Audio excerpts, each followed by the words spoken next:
Damn, it's coming down hard. He gets up and checks the window again. I think we're in for a long night. I pat the spot next to me, hoping he'll join me rather than finding another spot to sit. I'll get us a couple more blankets. He walks away, and I hear cabinets opening and shutting. He comes back with two more plaid blankets in hand. Spreading one out beside me, he sits, throwing the other one over the two of us. You've got to be exhausted from working on the hot roof all day. Why don't you try to get some sleep? I lie down and I feel him relax beside me. Where's Margaret? She's at home, safe and sound. His voice sounds a little gritty. I'm glad you found someone. Not really. God, I'm such a liar. I hate her, and I don't even know her. I only know that Boone has had his hands on her. I have no right to feel this way, yet I can't seem to control the idea that he's still mine, even after all this time. You're supposed to be trying to get some sleep.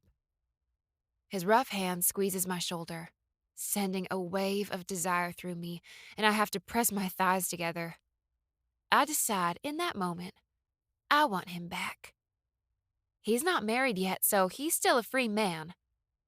Of course, if anyone would have laid a hand on Boone when I was with him, I would have ripped their titties plumb off their chest. I slowly, full of lust, turn and face him.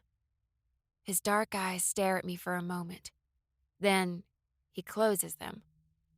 I slip my eager hands under the hem of his t-shirt and run my fingertips over his muscles. Without opening his eyes, he asks in a deep lull, "What are you doing?" Holy Mother of Mary, his abs feel so good. Nothing. I draw out the word with a southern charm. Roll back over and go to sleep. His tone is so sexy. I'm sure that's not what he was going for, but it tweaks my insides. I do as I'm told, but not without an exaggerated sigh.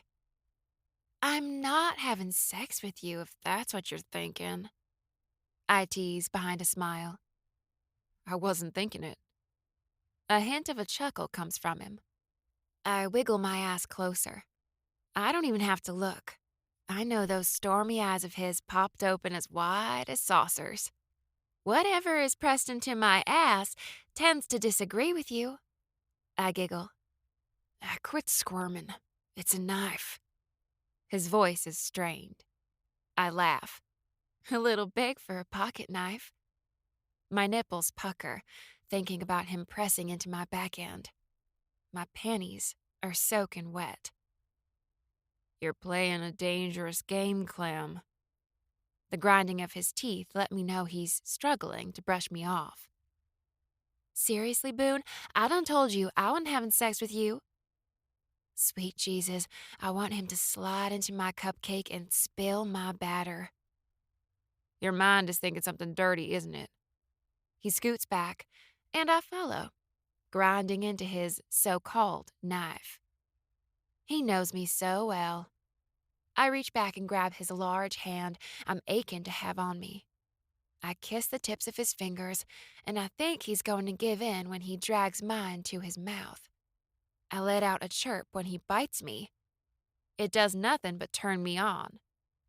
Oh, you're a biter. I kind of like it. Damn, I don't remember him being a biter before. Maybe he's learned some new tricks. He chuckles, and then pushes my shoulders, lying me flat on the blanket. He hovers over me for a minute. I think he's going to kiss me. His lickable lips are inches from mine. Your eyes are beautiful, he whispers, and swallows hard. You want to kiss me, don't you?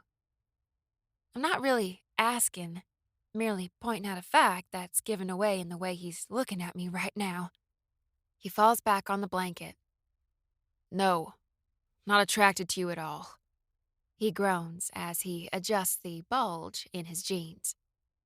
I lay my hand on his hand that's covering his cock, making sure my fingers brush over it.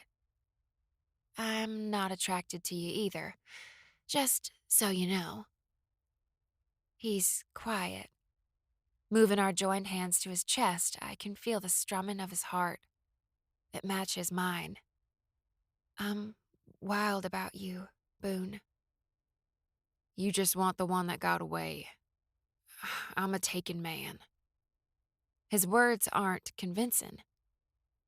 You're wild about me, too. It's shameful, really. I'm embarrassed for you as to how much you like me. He chuckles. I roll over and face him.